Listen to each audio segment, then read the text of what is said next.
à Philippe à démarrer l'enregistrement parce que cette session est enregistrée. Donc voilà, Philippe, je te donne la main. Oui, donc bonjour à tous et à toutes.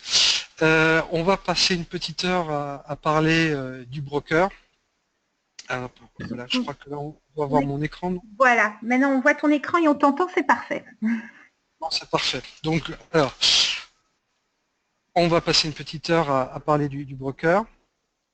Et puis je l'ai appelé la session SQL Server, en fait Service Broker le mal aimé, parce que je trouve que c'est quand même une fonctionnalité d'SQL qui est quand même relativement méconnue, mais qui rend pas mal de services. Moi, j'ai quelques clients qui l'utilisent, que je conseille, qui l'utilisent. Je pense par exemple à FNIM, il y a encore 15 jours, chez qui je suis allé pour en discuter, qui le mettent en place.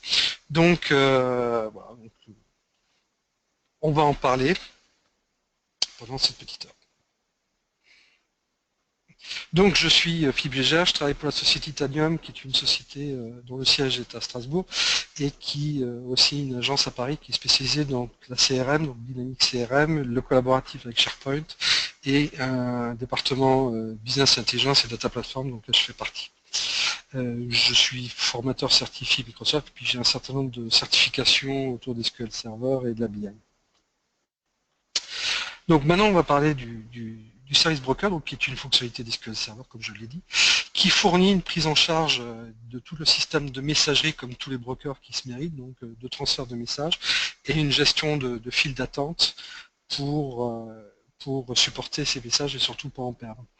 Le service broker est pas tout à fait nouveau, il existe depuis 2005, alors beaucoup de gens croient qu'on n'en parle plus, il a été décommissionné, mais pas du tout, il est toujours à l'ordre du jour et il est maintenu de version en version. Et pour le détail, c'est lui qui sert à envoyer les mails quand on utilise le service de messagerie de base de données euh, dans SQL. Donc, il est déjà souvent utilisé par les gens ne le savent pas. Et puis, c'est aussi lui qui est utilisé pour la notification d'événements, qui est un service qui n'est pas très connu, qui permet de recevoir une notification quand un événement se passe. Par exemple, une augmentation de taille de la base de données si on veut réagir, etc. Pareil, ce sont des choses qui ne sont pas très connues, mais qui sont disponibles et qui permettent d'avoir une action directe, quasi en temps réel, par rapport à des événements que fait la base de données, plutôt que de consulter des tables, etc. On peut être notifié immédiatement de ce qui se passe. Le service broker, on le trouve dans différentes éditions, y compris dans l'édition Express, donc standard et enterprise, ça va de soi, mais surtout dans les versions Express aussi, donc autant dire que c'est quelque chose qui quand même qui peut être utilisé assez largement et pas forcément dans la version enterprise.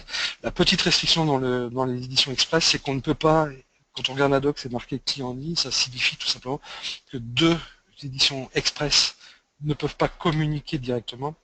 On a un mécanisme qui dit dans ces cas-là qui permet de passer par une standard qui fait le transfert des messages. Donc, hormis ces petites restrictions, on peut l'utiliser facilement en espace standard et enterprise. C'est malheureusement une fonction qui n'est pas disponible dans Azure SQL Database. C'est peut-être quelque chose que beaucoup de gens regrettent, puisque si j'en crois les demandes d'évolution d'Azure SQL Database. Dans quel cas est-ce qu'on peut utiliser le broker? De manière générale, on peut l'utiliser quand on veut faire des traitements asynchrones, c'est-à-dire que, je prends un exemple, un utilisateur intervient dans la base de données, demande à ce qu'un traitement se fasse. Si ce traitement est relativement long, par exemple un traitement qui dure une dizaine de minutes, l'utilisateur ne va pas rester pendant 10 minutes devant son écran à attendre que le traitement se fasse, soit par un trigger, soit par une procédure stockée, ce qui peut être relativement long. Donc le broker prend tout son sens là. Tout simplement, on va poster le message et un processus sera déclenché automatiquement et fera le traitement. L'utilisateur, entre-temps, aura récupéré la main quasiment immédiatement. Donc pas besoin d'attendre ces 10 minutes. On va pouvoir faire une collecte de données fiables. Alors, ce qu'on entend par là, ça veut dire que, étant donné que c'est un broker qui est dans la base de données, tout va être géré dans le cas d'une transaction. Et donc, si j'ai un problème, la transaction sera annulée et le message redevient disponible. Donc, il ne sera pas perdu. Ça, c'est une fonction importante du broker, de ne pas perdre de message et de pouvoir faire des traitements de manière à coup sûr. On peut utiliser aussi pour faire du traitement distribué côté serveur, c'est-à-dire que un client dépose quelque chose et puis derrière, un serveur va exécuter une tâche de manière asynchrone. On peut aussi faire du traitement de grande échelle, c'est-à-dire que un certain nombre de clients vont déposer des actions et derrière on peut avoir une dizaine d'applications, une dizaine de traitements qui vont se déclencher en parallèle pour traiter tous ces messages.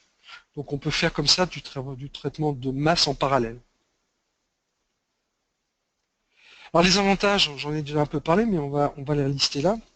Donc on va pouvoir distribuer la charge de données entre plusieurs bases de données, puisqu'on va pouvoir aussi avoir un mécanisme, soit on garde le broker à l'intérieur de l'instance, soit de communiquer entre plusieurs instances.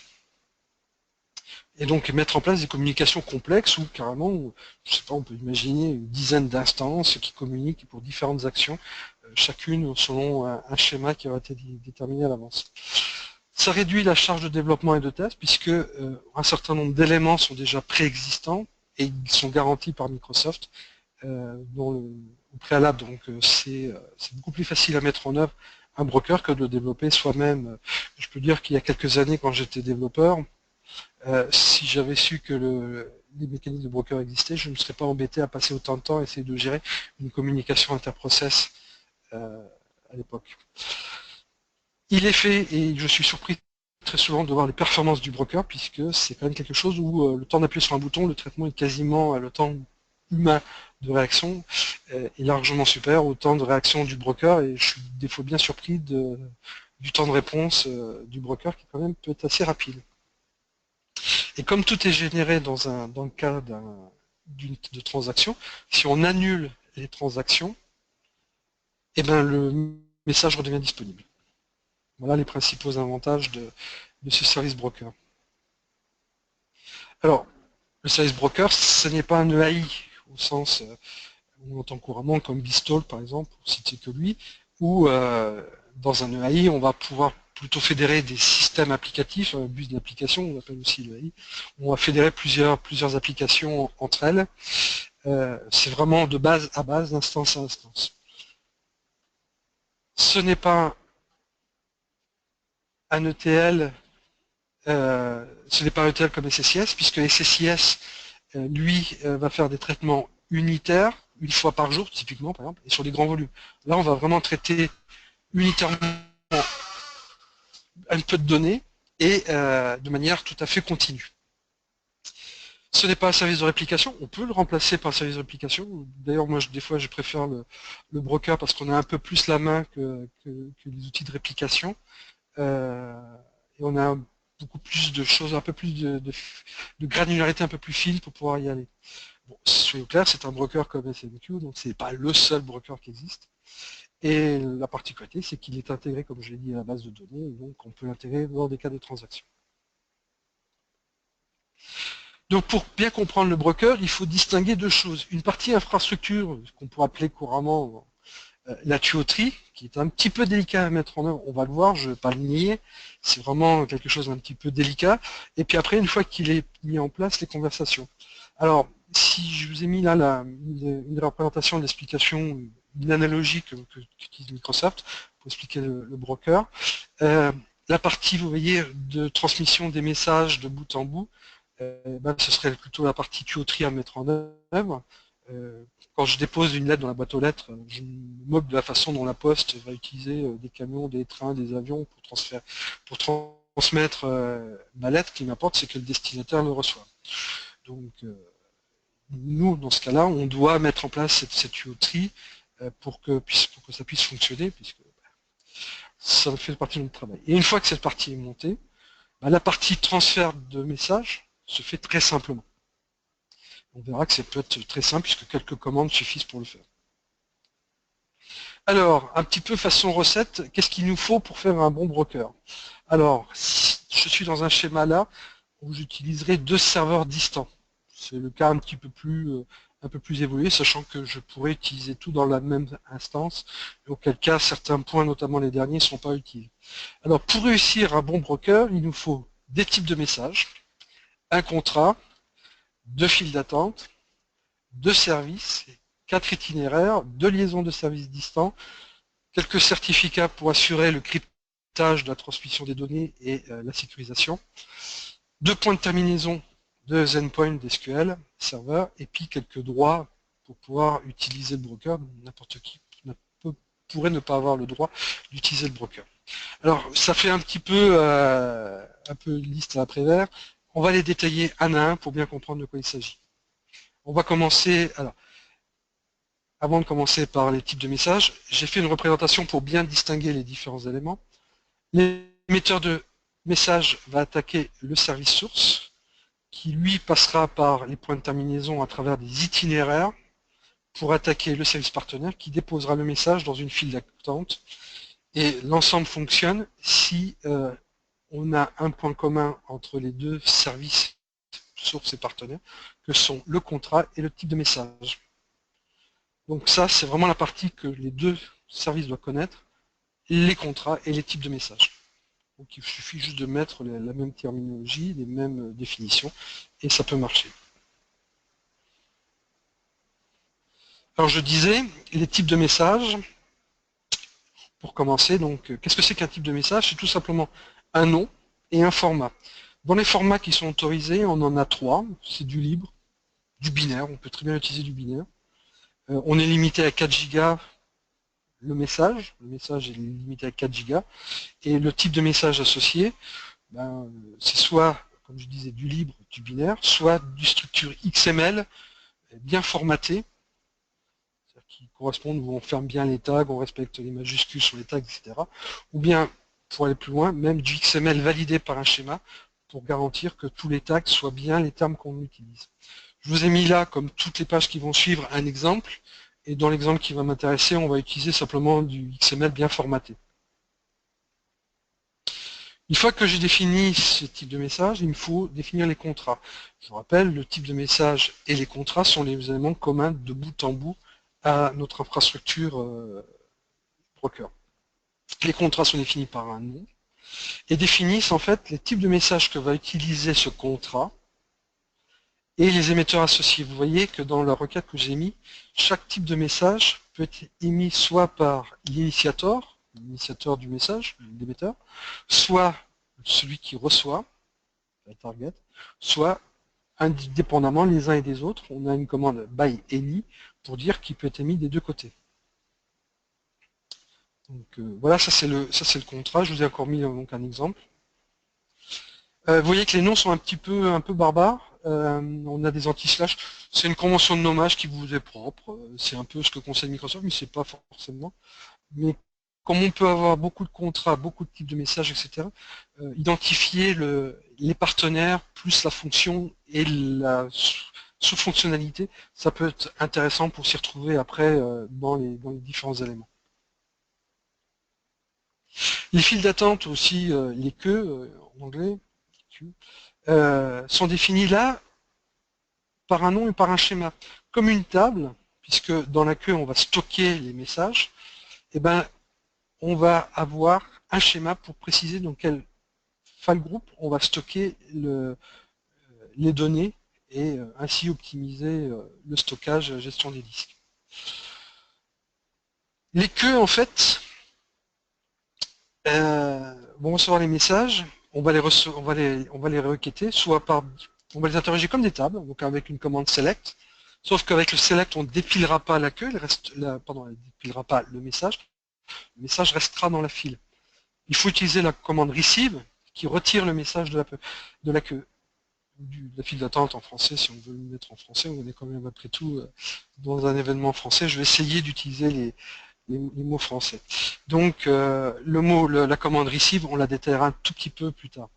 Ce qui est aussi intéressant, c'est dans la partie activation, on va pouvoir préciser qu'on veut déclencher une action particulière, à savoir le traitement, une procédure stockée typiquement dans la base de données, mais ça peut être aussi, si on est abonné à un événement dans du code .NET, à une assembly .NET, on peut même carrément déclencher l'action directement et exécuter du code C#.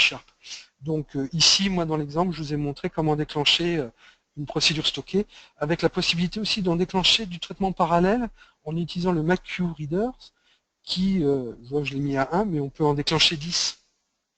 On peut déclencher 10 procédures qui s'exécutent en parallèle si la charge le nécessite. Donc à chaque arrivée de message, je déclencherai de 1 à 10, enfin, jusqu'à concurrence de 10 procédures stockées simultanées. On a aussi la prise en charge de messages incohérents ou poison, qui fait que en fait, si au 5e traitement du message, on n'est toujours pas capable de le traiter, la queue s'arrête. On a un statut on-off, un peu comme l'est aussi les endpoints. On a un statut on-off qui veut dire qu'on peut arrêter une queue, et si jamais on a un message incohérent qui ne peut pas être traité, à ce moment-là, la queue est désactivée.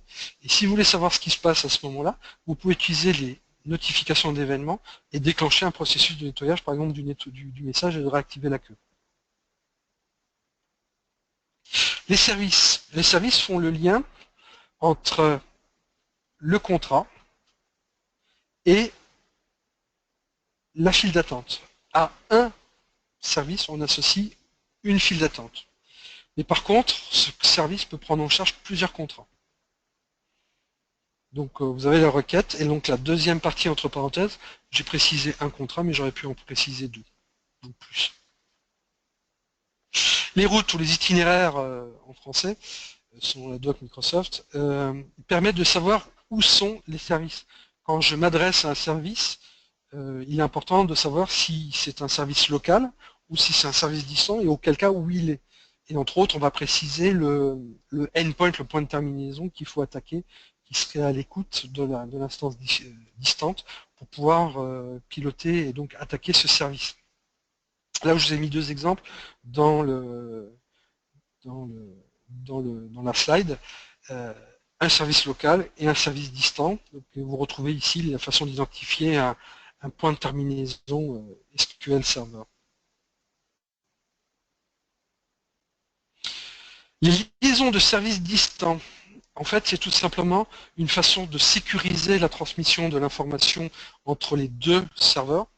Et en fait, l'utilisateur qu'on va déclarer pour le service va être porteur du certificat. Donc des deux côtés, on va avoir un même certificat, clé privée, clé publique, qui vont servir à crypter dans un sens et décrypter le message dans l'autre sens, afin de garantir qu'à aucun moment, malgré le fait qu'on puisse passer via Internet, par exemple, entre nos deux instances SQL, on va, par ce biais-là, garantir que les données sont cryptées de bout en bout, et ainsi empêcher éventuellement la divulgation de données confidentielles, ou d'usurper carrément l'émetteur vis-à-vis du destinataire. Alors c'est vrai que ça fait beaucoup d'éléments à mettre en place. Alors je vais vous faire la démonstration comment ça se déclare l'ensemble.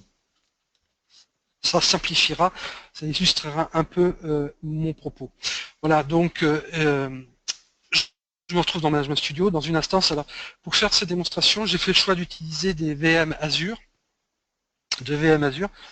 on va regarder là tout de suite l'instance source, et sachez que pour éviter de refaire la même chose dans quelques minutes, en fait, sachez que je l'ai déjà fait côté destination et que c'est exactement au nom près la même démarche que ce que je vais faire là maintenant tout de suite.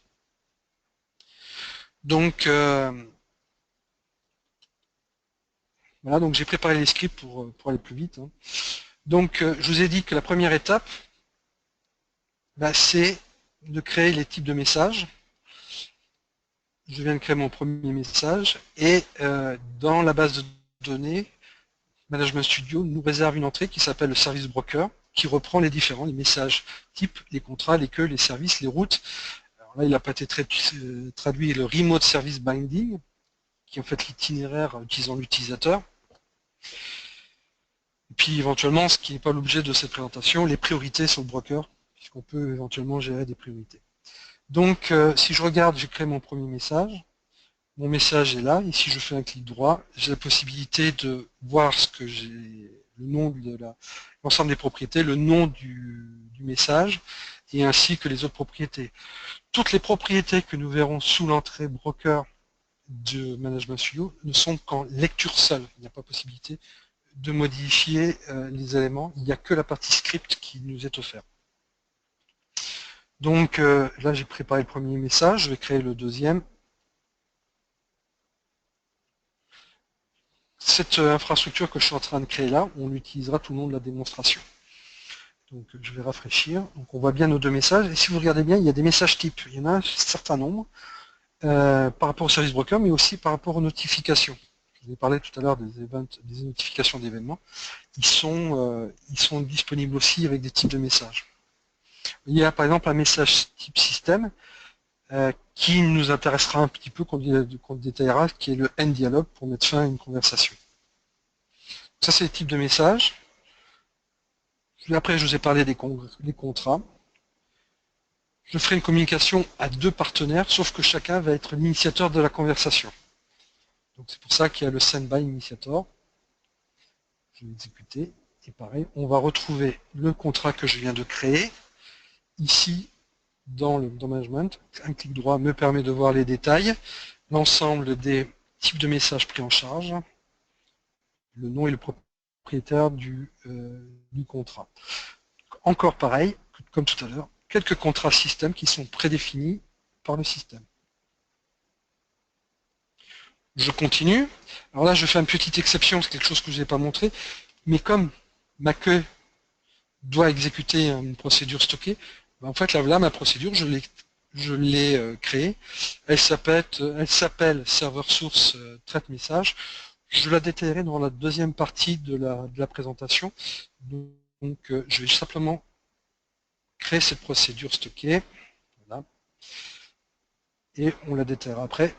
Ce qui m'intéresse tout de suite, c'est le create queue, la création de queue, avec justement, ici, la procédure stockée, qui est appelée 10 fois simultanée s'il y a besoin, que j'appellerai 10 fois s'il y a besoin. On va l'exécuter. Voilà, c'est fait. Et donc dans la liste des queues, dans la partie de l'explorateur d'objets, on va trouver notre queue. Et la procédure stockée est indiquée ici, le nombre de readers, le nom, la date de début, la date de fin, le file group associé, là j'ai pas fait original, c'est le primaire. Et toujours pareil, des queues disponibles, qui sont des queues système, pour les notifications ou pour le broker. Ensuite, la tâche suivante, on va déclarer le service, qui fait le lien, comme je vous disais, entre la file d'attente, la queue, et des contrats. Si j'en ai mis qu'un, je viens de créer mon service, et si je fais un clic droit, on voit bien les propriétés du service et les différents contrats qui peuvent prendre en charge le service. Et on va jeter un coup d'œil à nouveau sur les services système, 2 pour la notification et 1 pour le broker, qui sont le pendant des services des queues associées. L'étape suivante, c'est les routes. La route locale pour le service local et un itinéraire ou route pour le service distant. Vous voyez bien que par rapport au nom, il s'agit d'une VM qui s'appelle SQL Server 2016-2 et qui est bien dans Azure. Par défaut, les ports, c'est 4022, c'est pas standardisé, vous faites ce que vous voulez. Donc si je regarde les routes, à nouveau, je fais les propriétés, je trouverai les différents éléments qui nous intéressent. Et là, pas de route système, mais un auto-create local. Ça veut dire tout simplement que si un service n'a pas de route, on considérera que c'est un service local. Il est créé automatiquement avec l'instance, la base de données. Enfin, le dernier élément que l'on va créer, qui est l'associer en fait la route, le service avec un utilisateur pour porter le certificat. Je vais exécuter ça. Alors parmi ce que j'ai fait au préalable, parce que ça ferait une démonstration qui serait beaucoup trop longue, j'avais créé des choses qui sont très standards dans SQL, à savoir les points de terminaison, je les ai déjà fait, et les certificats pour le point de terminaison, et pour l'utilisateur, dans mon cas qui s'appelle broker user. C'est les seuls éléments que j'ai créés côté source pour simplifier ma démonstration. Si ça intéresse, de toute façon, je dispose bien sûr des scripts qui ont servi à créer ces éléments. Voilà, donc maintenant j'ai fait ma déclaration de remote service binding, et si je rafraîchis, je vais le trouver. Pas d'élément système ici, juste celui que j'ai créé. Donc voilà, l'infrastructure elle est faite. Alors vous allez me dire, oui, ça fait beaucoup. On a quand même mis en place 1, 2, 3, 4, 5, 6 types d'événements pour le broker, ça fait quand même beaucoup. Et il faut faire très attentif à l'orthographe, à bien mettre les termes, et ce qui peut rendre complexe un peu les choses, je vous l'accorde. Mais on peut t'aider par un outil qui s'appelle l'outil diagnostic SSB, pardon, excusez-moi. Il s'appelle SSB Diagnose, qui est installé avec l'installation de l'instance. Alors la ligne de commande est un petit peu longue. Vous déclarez en fait les deux services, le service émetteur, le service cible et le contrat. Quand vous avez fait ça et que vous exécutez cet outil diagnostic, il vous signale quels sont les problèmes qui restent encore à résoudre, qui fait que la communication ne s'établira pas. Il va se connecter aux deux instances, il va regarder en détail ce que vous avez fait et comment, et si tous les éléments sont bien pris en charge, bien déclarés pour pouvoir assurer la liaison entre les deux services. En l'occurrence, ici, il me remonte deux erreurs, en fait. Tout simplement, c'est que les noms DNS de mes deux serveurs ne sont pas déclarés sur la machine, ils sont déclarés comme alias DNS, et donc l'outil de diagnostic ne permet pas de diagnostiquer, de comprendre de quoi il s'agit. Mais hormis le fait qu'on peut expliquer ces deux erreurs, là, mon architecture, mon infrastructure broker est propre, elle est fonctionnelle. Voilà, donc je vais revenir sur mes diapositives. Et voilà, donc ici, je vous ai représenté encore le détail du retour de SSB Diagnose, hein, pour SQL Server Broker Diagnostic. Maintenant, ce que je vous propose, c'est que comme notre infrastructure est en place, on va commencer à faire dialoguer les deux systèmes. Donc là, j'ai deux services programmes qui seront faits dans mon cas des procédures stockées.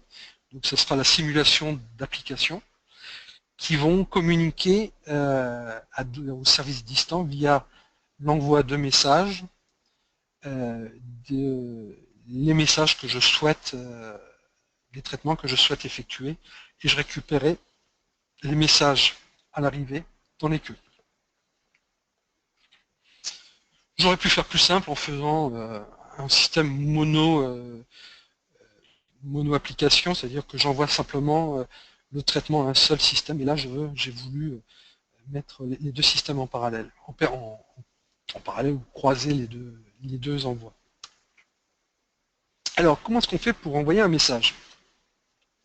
La première chose, c'est qu'il faut ouvrir une conversation, par une commande particulière, où on va déclarer qu'on veut établir cette conversation entre le service local, celui qui émet, donc le service de l'émetteur, le service distant, celui à lequel on veut communiquer, et puis le contrat. Et je vous rappelle que dans le contrat, on a les types de messages.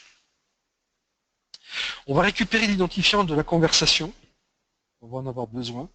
Alors c'était un GUID hein, de type unique identifieur. Et ensuite, on va pouvoir envoyer le ou les messages, en l'occurrence ce sera un seul message, en précisant l'identifiant de la conversation qui a déjà été ouverte et le type de message associé aux données que l'on veut envoyer. Et tout ça doit se faire dans le cadre d'une transaction. Je vais vous montrer un petit peu à quoi ça ressemble. Vous voyez au milieu le Begin Dialogue, la commande, où je recevrai en retour le init dialog handle. et je précise le service local, le close from, le service distant, et le contrat qui est connu, je vous rappelle, des deux services.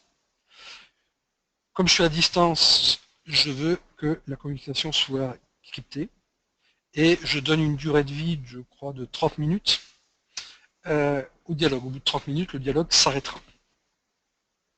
Donc ça, c'est l'établissement de la conversation, et ensuite, je pourrai envoyer des messages. En l'occurrence, ici, j'enverrai une structure XML que j'aurai préalablement convertie en var binary max, puisque on a vu qu'on pouvait envoyer aussi bien du XML bien formaté que du binaire. Donc, par défaut, les éléments sont du var binary, puisque c'est celui qui est le format le plus ouvert, le moins restrictif. Et donc, var binary max, je vous rappelle, normalement, c'est limité. Le message ne doit pas dépasser 4 gigas. Ce qui permet quand même déjà une certaine souplesse, hein, je ne vous cache pas. Donc, la commande, c'est send conversation.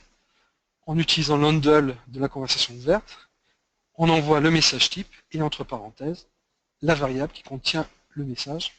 Et bien sûr, on a le begin transaction et le commit transaction pour définir l'ensemble de ce traitement de la transaction.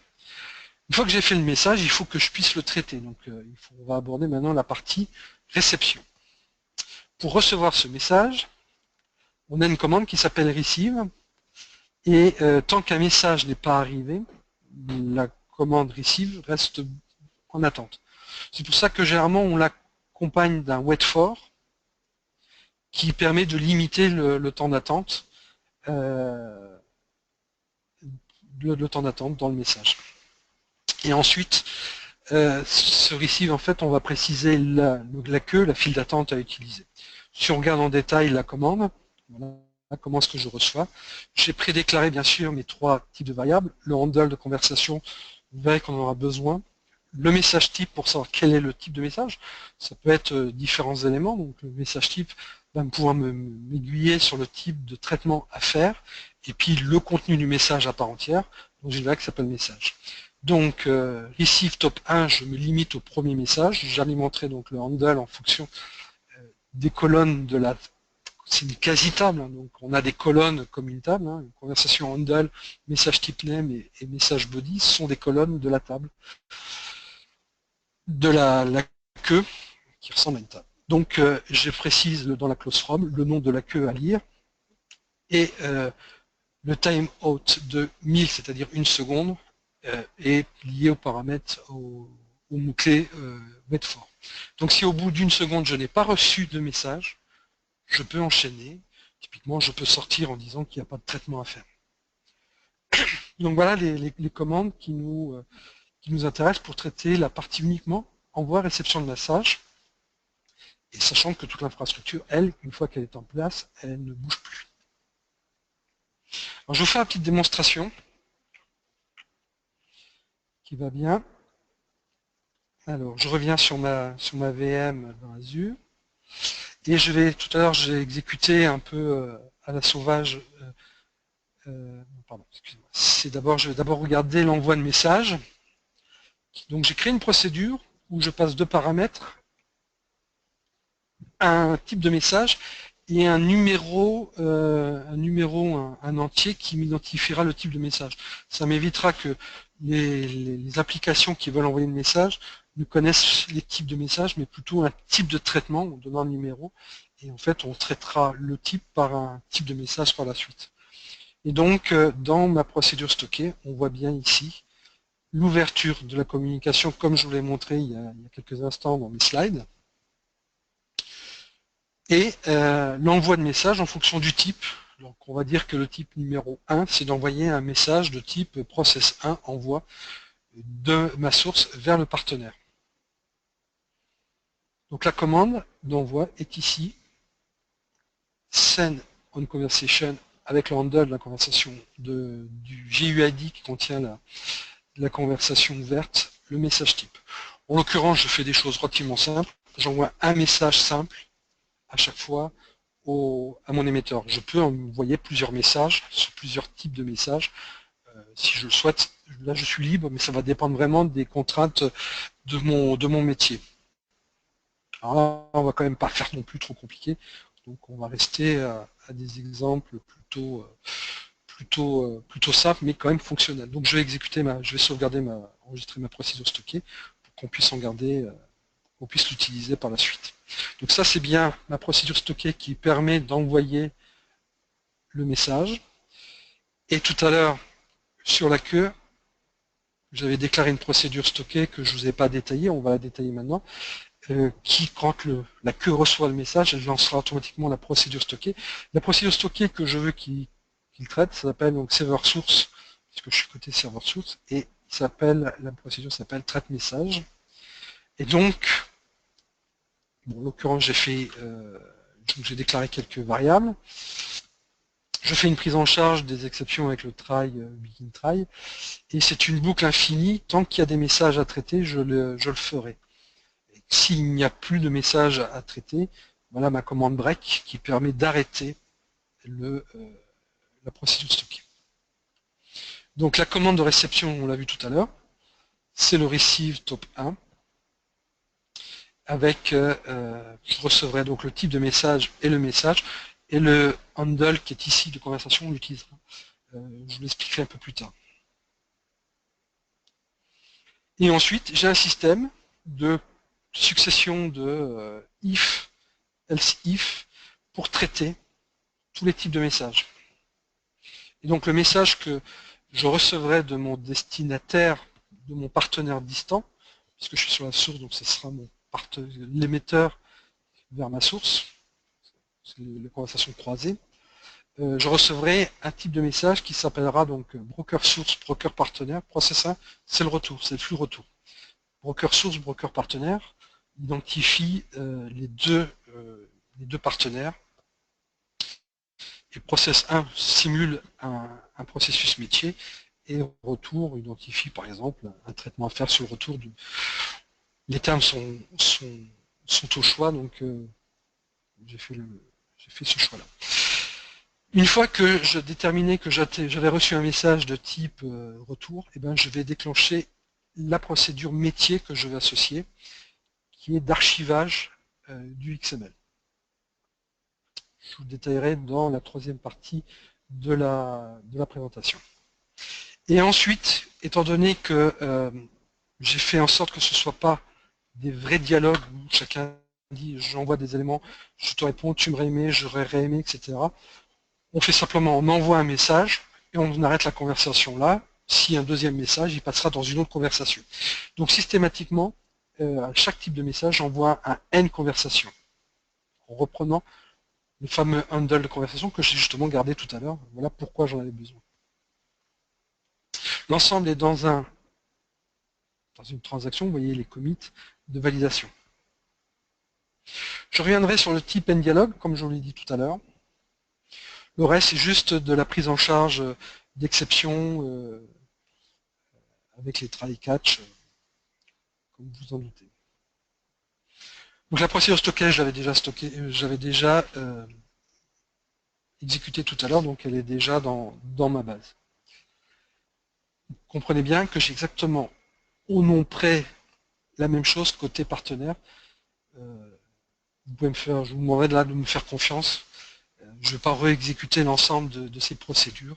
Si vous voulez, je vous montrerai le script qui m'a servi à créer tout ça. Voilà. Donc maintenant, moi j'ai des procédures stockées de bout en bout qui vont me simplifier la vie, où la partie métier n'a plus qu'à appeler ces procédures pour envoyer les messages ou pour les traiter. Je vais revenir sur mes slides et détailler avant, pour être complet, sur justement la fin de conversation, ce que j'avais mis un petit peu en suspens il y a quelques secondes. Si je reçois un message de type NDialog, je mets fin à la conversation. Il faut savoir qu'en fait, le système NDialog, NConversation, avec les types de messages NDialog, se passe de la manière suivante. Celui qui met fin à la conversation envoie la commande NConversation. À ce moment-là, le partenaire, le second partenaire, reçoit un message de type NDialog et doit envoyer lui aussi la commande NConversation sur le même handle. Et le premier reçoit à nouveau lui aussi un message end dialogue pour mettre fin à la conversation. À ce moment-là, on va libérer les ressources dans les tables système des conversations qui sont toujours ouvertes. Donc je résume, j'envoie end dialogue, le deuxième reçoit un dialogue pour faire un end conversation, et le premier reçoit le message de fin de conversation et met fin à la conversation par la commande end conversation. Alors c'est un petit peu un peu obscur, mais bon, c'est le principe pour que on puisse ne pas garder indéfiniment les conversations. Et les conversations s'effaceront définitivement au bout du life, du timeout de fin de durée de vie. Alors je vais vous montrer un exemple, maintenant que j'ai l'ensemble de ma structure du broker en place, je vais vous montrer un exemple. Dans une table toute simple, je vais insérer un nombre. Derrière, un trigger va envoyer ce nombre vers un deuxième serveur sous forme d'un message broker. Celui qui est à distance va simplement calculer le double de l'entier envoyé et le renvoyer sur une autre conversation à l'émetteur. Ce calcul du double, ça simule une charge qui peut être beaucoup plus importante. Mais en l'occurrence, là, j'ai voulu faire simple, pas rendre plus compliqué. Donc, et ensuite, quand je reçois de la part du système distant le numéro double, je le stocke dans la table correspondante. Donc, dans la table, j'aurai inséré un nombre, et un peu plus tard, je recevrai sa valeur double que je mettrai dans la même table.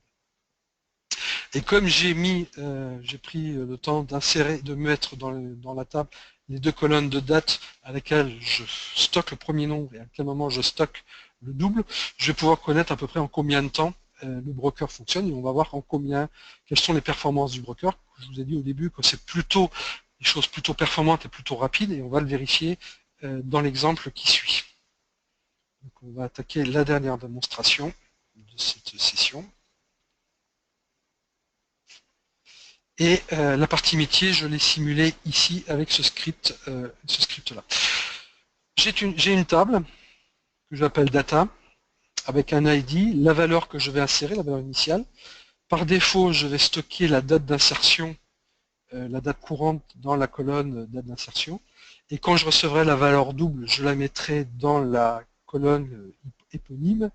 Et j'en profiterai aussi pour y mettre la date de modification en même temps que je stocke la valeur double. J'ai un trigger tout simple qui envoie simplement, appelle la procédure stockée que j'avais créée tout à l'heure, qui envoie un message, qui utilisera le type numéro 1 sera traduit dans un type de message bien défini, et dans la partie du message, le corps du message, la data du message, ce sera tout simplement un select de la valeur insérée que je transforme directement par la commande for XML, que j'ai directement en XML, ce qui me fait gagner du temps. Donc le trigger est vraiment très simple. Je récupère à travers la table inserted la nouvelle valeur, je mets en forme en XML. Ensuite, j'envoie le message avec un type 1. Tout ça s'est mis dans un try catch pour que, en cas d'anomalie sur ma procédure stockée, par exemple, je ne perturbe pas le dépôt de la valeur dans ma table. Ensuite, quand le message double m'arrive, en fait, j'ai la procédure stockée métier que j'ai appelée archive modif, qui permet d'archiver la valeur double, qui m'arrive dans la valeur XML qui est passée en paramètre. Et je vais décompresser le XML par la commande OpenXML, et la valeur double, avec la date, je vais la stocker dans ma table data. Chose vraiment très simple. Je l'ai voulu vraiment faire l'exemple le plus simple possible de traitement, pour simuler le traitement dans une architecture à deux émetteurs, à deux partenaires, pardon, et qui sont respectivement émetteurs à tour de rôle. On va pouvoir maintenant, que tous les éléments métiers sont en place et que mes procédures et ma table data est en place, je vais simuler l'envoi du message. Donc, déjà, je vais tronquer ma table pour être sûr qu'elle soit vide, et je vais envoyer la valeur 10. Voilà, qui est fait. Le trigger a envoyé le message, le système distinct a dû me traiter ma valeur, me renvoyer le double, et j'ai dû le stocker. On va vérifier ça. vous voyez que j'avais bien envoyé 10. Ma valeur double dans la table data, c'est bien 20. Et au total, j'ai mis, c'est pas très bon là, j'ai mis 2 secondes. C'est une durée exprimée en millisecondes. Vous voyez le date diff ici, ms pour la milliseconde. J'ai eu des cas où j'étais beaucoup plus rapide. Alors, j'ai pas la maîtrise de l'infrastructure réseau, étant donné que je suis sur Azure, mais on peut avoir des différences notables. Typiquement, je suis plutôt dehors de 15 millisecondes. Je vais essayer de refaire un deuxième test, à tout hasard, voir si j'ai un meilleur temps de réponse. Voilà, bon, je suis à 31 millisecondes. Vous aurez compris éventuellement pour les grands amateurs des TIC, TICK des processeurs, que l'unité de détail, c'est le TIC, donc c'est à peu près une fréquence d'une toutes les 15 millisecondes. Donc, je peux malheureusement pas descendre plus bas parce que c'est lié à la construction même des ordinateurs et des processeurs. Donc je peux malheureusement pas descendre plus. Alors ce qu'on va faire là, on va faire un peu plus violent. Je vais envoyer 1000 insertions, donc j'ai une fonction random là, je vais intégrer dans ma table data 1000 valeurs, bon, 1 millier de valeurs pris dans un intervalle, je crois que c'est d'1 million de valeurs possibles. Donc je vais exécuter cette boucle 1000 fois. Je vais attendre qu'il me rende la main, ça prend juste quelques secondes. Voilà, c'est fait. Et je vais regarder ce qui s'est passé. Voilà, ça, je lui demande de me retourner quelques valeurs, les 100 premiers sur le millier. Et vous voyez que par exemple sur une valeur de 168 000 et quelques, le double c'est bien 336 000 et quelques. Et vous voyez les deltas, la durée de traitement, 32, etc.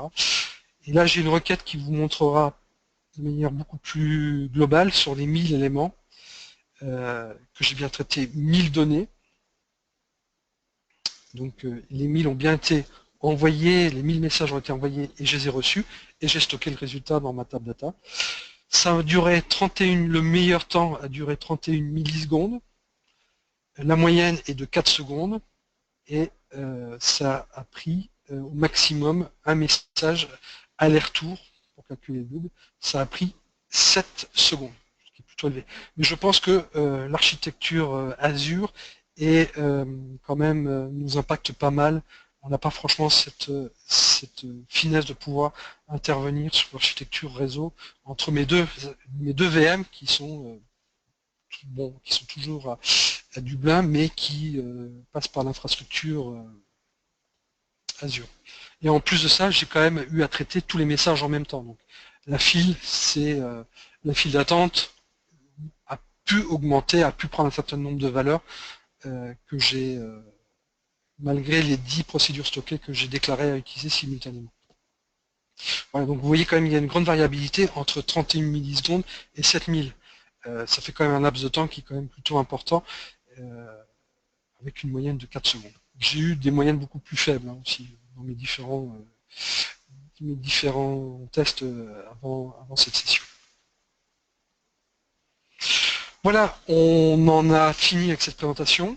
Je vous ai montré un cas d'école du broker.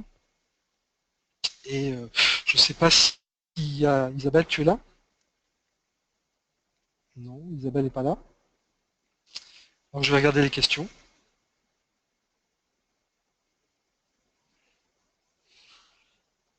Est-ce qu'il y a des questions ou est-ce que je les vois? Alors,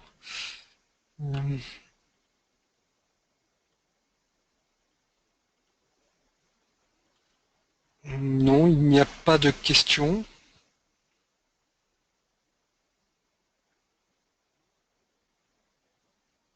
Non, pas de questions, pas de commentaires. Bon, alors, soit les gens sont partis déjeuner ou j'ai été très clair. Je pense que ton exposé a dû être particulièrement clair, Philippe. En tout cas, un grand merci pour cela. Et peut-être rappeler à tout le monde que c'est enregistré, puis que Philippe a gentiment proposé... Ah, je vois une question qui arrive. Voilà, il suffisait de Ah, d'accord. Ah ben voilà, c'est pour te signaler à quel point c'était clair. Mais c'est Bon, fantastique. Bravo. Et donc, tu avais proposé d'éventuellement mettre les scripts à disposition, tout à éventuellement, fait. voilà, sur ton blog, je suppose, ou bien Oui, oui, ce sera probablement sur mon blog d'ici quelques jours. Je vais attendre que la session soit en ligne pour les proposer directement sur mon blog. Sachant qu'effectivement, j'ai pris un soin tout particulier à bien écrire toutes les procédures, tous les codes, et les mettre dans des fichiers SQL avec des titres clairs, pour justement pour les gens puissent le réutiliser à volonté. Puis voilà. Ok, eh ben, écoute, c'est magnifique. Voilà, on va arrêter la session ici. Vous allez pouvoir aller déjeuner si ce n'était pas encore fait. Et puis pour ceux qui continuent à regarder les sessions, je vous souhaite beaucoup de plaisir et à bientôt. Philippe, encore un tout grand merci et bravo. Écoute, un petit mot encore. Moi, je voudrais te remercier, Isabelle, pour avoir mené cette expérience, cette première expérience des 24 heures du Pass, édition francophone. C'était un vrai plaisir de Bah, écoute, participer. on espère remettre ça l'année prochaine et puis voilà. Avec plaisir. Ok, au revoir tout le monde. Au revoir, merci et peut-être à bientôt.